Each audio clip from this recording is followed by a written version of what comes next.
اعوذ باللہ من الشیطان اللعین الرجیم بسم اللہ الرحمن الرحیم الحمد للہ الذی لا یبلغ مدحته القائلون ولا يحصين عما العدو ولا يعدي حقه المجتهدون الذي لا يدركه بعد الحمم ولا يناله غوص الفتن الذي ليس لصفته حد محدود ولا نعت موجود ولا وقت معدود ولا أجل ممدود فطر الخلائق بقدرته والنشر الرياح برحمته وعدد صخور ميدان عرضه أول دين معرفته وكمال معرفته التصديق به وكمال التصديق به التوحيد وكمال التوحيد هو إخلاص له نبي الصفة عن كل شهادة صفة أنه غير الموصوف أنه غير الصفة فمن وصف الله سبحانه فقد قرنه ومن قرنه فقد سناه ومن سناه فقد جزاه ومن جزاه فقد جهله ومن جهله فقد إشار إليه ومن إشار إليه فقد حاده ومن حاده فقد عاده الصلاة والسلام والتحية والإكرام على النبي الرحمة وخازن المغفرة وقائد خير والبركة ومنتزل العباد من الحلقة سيدنا ومولانا بالقاسم محمد اللهم صل على محمد وآل محمد. أما بعد فقد قال الله تبارك وتعالى في كتابه المجيد وفرقانه الحميد وقوله الحق بسم الله الرحمن الرحيم إن الذين يؤذون الله ورسوله ولعنهم في الدنيا والآخرة وأعد لهم عذابا مهينا صلوات بآواز بلند. اللهم صل على محمد وآل محمد. دعا ہے پروردگار عالم سے کہ بانیان کا یہ تمام خرچ اخراجات کوشش کاوش کو اپنی بارگاہ میں قبول و منظور فرمائے. آپ حضرات کا اس فرش پہ چلایا میرا عظیم خالق اللہ اپنی بارگاہ میں قبول فرمائے. آپ کو اس فرش پہ آنے کا بہترین اجر عطا فرمائے. کوئی غم نہ دے سوائے غم حسین کے. لاکھوں دعاؤں کی ایک دعا میرے اللہ قبر کی پہلی رات ہو زیارت امیر نصیب فرما. قیامت کا دن ہو شفاعت شبیر نصیب فرما. محشر کے روز خاتم قرآن خاتم دامن اہل بیت نصیب فرما. ہمارے آخری وارث کا ظہور جلد سے جلد فرما. ہمیں امام کے انوار و انصار میں شامل فرما. اور ہر عزادار کو مرنے سے پہلے لازمی ایک مرتبہ تمام زیارات مقدسہ کی زیارت نصیب فرما. تمام لوگوں کو قبولیت تک پہنچائیں. سہارا ضرور کا ایک دفعہ مل کے سارے بلند آواز سے صلوات. اللهم صل على محمد وآل محمد. مزاج معلّہ کی نفاست کو کرنا گوار نہ گزرے تو صلوات ذرا بلند آواز سے کرو. اللهم صل على محمد وآل محمد. اجازت ہے گفتگو شروع. بسم اللہ بسم اللہ. عشرہ محرم سن 1445 ہجری کی 7ویں تقریر آپ حضرات سماعت فرما رہے ہیں. عنوان جو مقرر کیا گیا وہ قیام و انتقام امیر مختار ثقفی علیہ السلام. گفتگو ایک مرحلے پر آ کر رک گئی تھی. اس سے پہلے کہ گفتگو کا آغاز کروں ایک جملہ ایک بات کہ آج 6 محرم ہو گئی اور عنوان ابھی تک کسی کنارے نہیں لگا. کیونکہ وقت کم ہوتا ہے, گفتگو کا فضائل کا وقت کم ہے, اس لیے جتنا میرے بس میں ہے میں پورا کرنے کی کوشش کر رہا ہوں. کل 7 محرم ہے. آج اور کل میں نے وعدہ کیا تھا کل کے جناب مختار کا وہ خطبہ جو مختار نے قیام کے بعد سب سے پہلے دیا.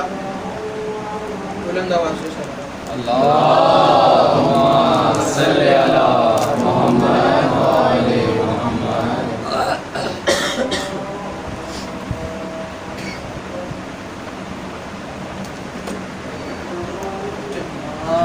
اللهم صل